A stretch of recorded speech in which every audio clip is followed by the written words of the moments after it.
Same thing with that. Where's the Ferris Cyclone? wheel is in Dino's Wonderland, though. That's right. Not Luna Park. That's right. But this, the Thunder So Force that's over the there. Cyclone? That's right. Because you can see the two little flags up there. So this is our Luna Park blankie. Yeah. Oh, I'm sorry, towel. It's a towel. We got it from the gift shop. That's right, Luna Park gift shop.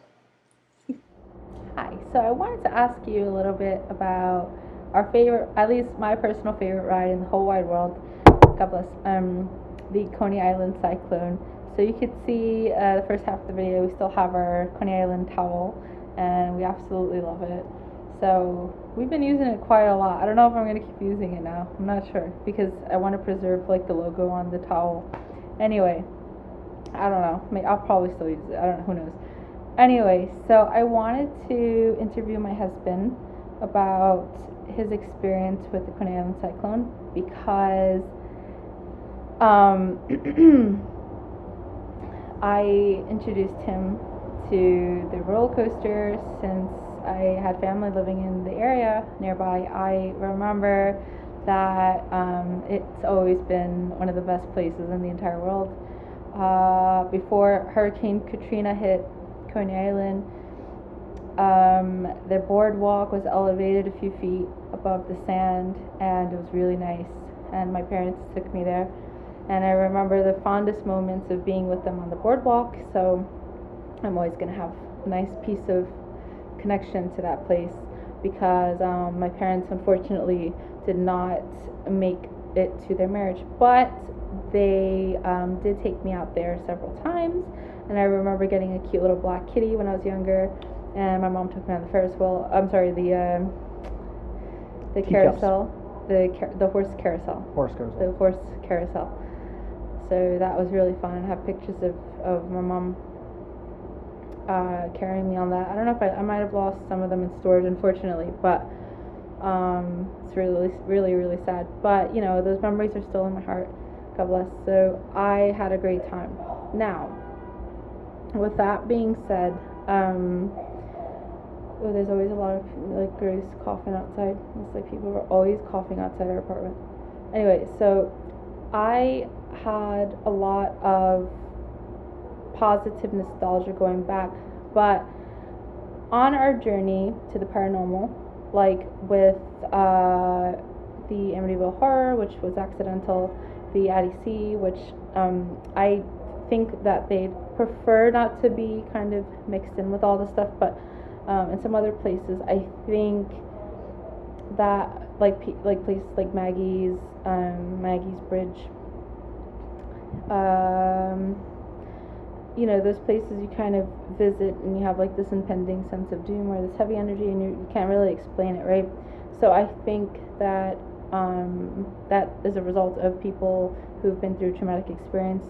So what I came up with, in my opinion, is that some people have their souls or part of their consciousness almost scared out of their bodies. You know, there's some old shamanic practice where this happens, and you can pretty much get traumatized from an event and part of your soul leaves your body. So when I visited the Metropolitan Museum a few years ago, there was a Native American exhibit, and one way to call your soul back into your body was to use cotton.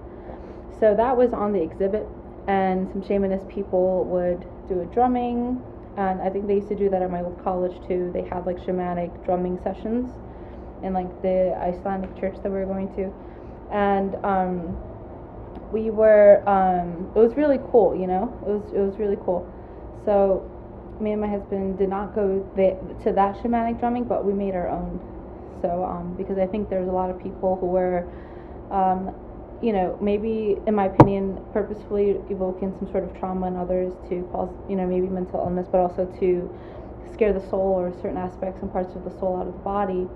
And then other people maybe were absorbing the energy for that. So I think that when you go on these rides or these adventures, you have to be kind of cognizant, you know. And luckily for us, or for me and my husband too, it's pretty fun. So I think that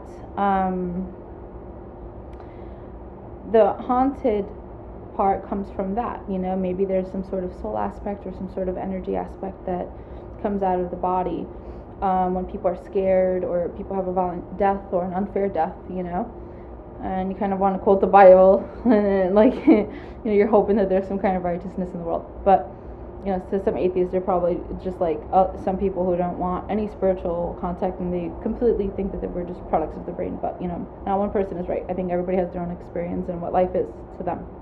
I think that's right. So, with that being said, sorry. I love my husband, and he has ridden on the Cyclone, and what we've witnessed 4 times. He's ridden on it 4 times. I've ridden on it 3 times. So twice I went with her. Twice we went on it together. So you got me on it the first time in 2014. I was scared. I was really scared then. The other 3 times I was not as afraid. Even though, honestly, to be brutally honest, I should have been afraid. He should have been afraid because it's completely illogical that I was more afraid of the Cyclone than I was of the Thunderbolt. Not at all. You know why? Because the Thunderbolt is it was built after. I'm sorry, the Cyclone was built a year after the Thunderbolt initially, when it first was built, yes. And the Cyclone was built, I think, 1926, and the Thunderbolt was built 1925. The Thunderbolt operated until like the 70s and 80s, and then 2000, it was demolished by the state of New York without any warnings, according to some online sources, and then it was rebuilt, the Thunderbolt, with steel bars during 2014. So the Thunderbolt is that big orange one in the park, and I've ridden that by myself, front and center, and I was traumatized somewhat, but it was a good trauma. It wasn't bad. So even if a part of my soul stayed there, I would probably be happy. Please, no one get any funny ideas and scare my soul out of my body from riding a roller coaster. All jokes aside, it was very fun. And again, I'm like, hey, maybe part of me should stay here. But all jokes aside, yeah, like that was the kind of the impending doom vibe I got that day, because I actually went to sleep and my clothes were wet from the night prior. Please don't ask why. I'm just kidding. I actually washed my pants, and then I thought they were going to dry in the morning, and they didn't. And we were at like a nearby hotel to charge our car because there's an EV charger there, and we were tired. Anyway, come the next morning, I have my pants on, and they're still wet.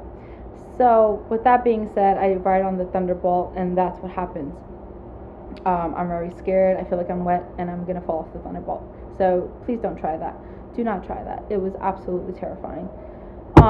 When we rode on the Cyclone... But I mean, it's not rickety like the Cyclone. So in that sense, from a scientific engineering perspective, the Thunderbolt probably is actually a lot safer than the Cyclone. The Thunderbolt has a history of the carts not working properly. So if you look at the Thunderbolt's history, though, the original carts would actually fall back from the Thunderbolt. But that's the original one, not the new one. From the original wooden coaster. But the steel coaster has not had a single accident. The movie Annie Hall is based off had how many accidents? Like 5 or something? I don't know.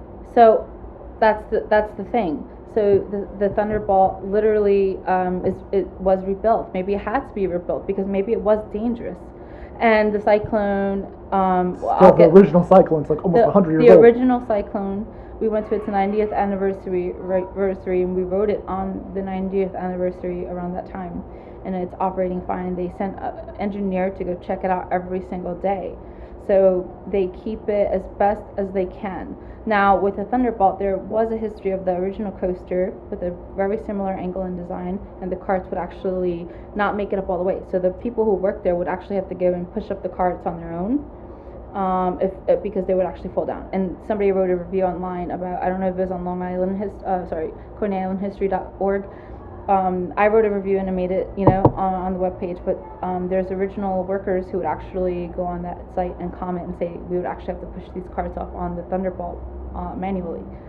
Anyway, when it came to the Cyclone, there is news online that several people have died years ago, and most recently the carts actually stopped working before the steep, downward. That was before it went though. That was in 2010. So it was, but it was still recent. It was recent enough that it caused some scare.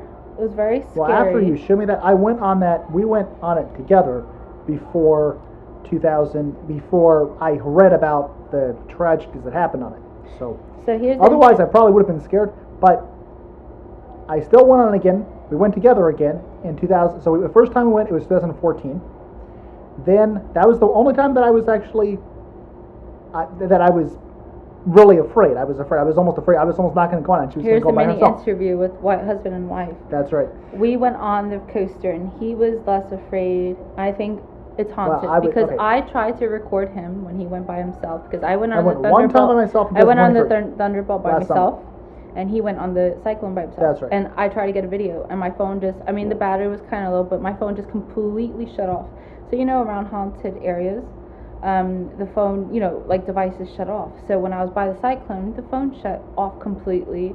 And I always got this feeling of impending doom that somebody would always go in front of us and stand up on the coaster, and then they would be beheaded, because that did happen to somebody on the Cyclone. In 2000, when we went the second time in 2019, I was really happy. I was less.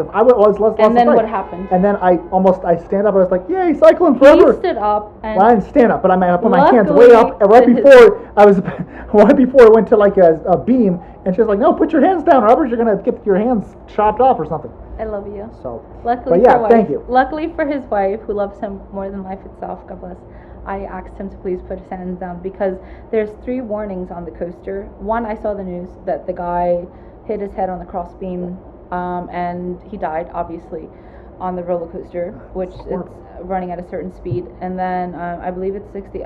Forgive me, you know, you could probably find that line, 40 to 60 miles an hour, something like this. So, my husband, you know, graciously puts his hands back down, but he's a rebel. He goes on it by himself. Literally, well, it was we only came together though. Before that, we went together. We went 2 times last summer, right? 2023. One time we went together. I was a little bit afraid then too, but it was still fun. I put my hands up briefly. I was more cautious then. When was the first time we rode together? 2014. 2014. We rode on it 2014, and everything was okay. But I always had this feeling of impending doom. Like, and then you showed me the stories afterwards, and I was like, "Oh, God, thank you for not showing me that before." I actually brought it up to his family's dinner. We had Thanksgiving. I think it was Thanksgiving or Christmas. That's right. And it was with his family and his family friends at his place in PA. That was Christmas. It was Christmas, and we brought it up to the family because at that time it was so much fun, but it was also so horrific. Yeah. Because you know, I don't think I knew about it, but I felt something afterwards, like sort of a haunting, you know. It's almost like a haunted coaster.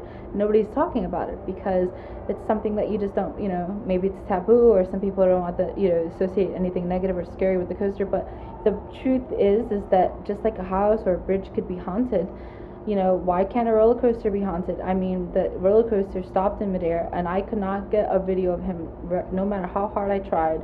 He was front and center in the coaster, and I really was the front of the coaster. I went by myself. I really wanted a video, and I braved it. I thought the phone it just was went fun. completely off, and again, my battery was low. So. I braved it by thinking it was like a spaceship, but honestly, the Thunderbolt is more like a rocket ship because it goes straight vertically up. Yeah, that's the only thing that maybe I semi-regret about not going on the Thunderbolt with her because it would feel like a rocket ship when it first goes up. But obviously, I'm scared of going.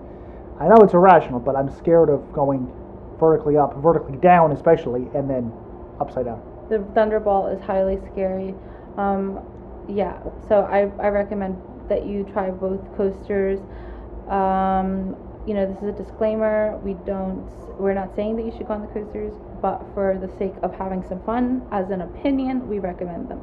With that being said, thank you for watching our video, and my husband was very brave, and he went on my most favorite roller coaster in the world, the Cyclone, and I love him. And I'm gonna stop the video here because we have a 15-minute limit, and I have to add something else. Bye. Bye.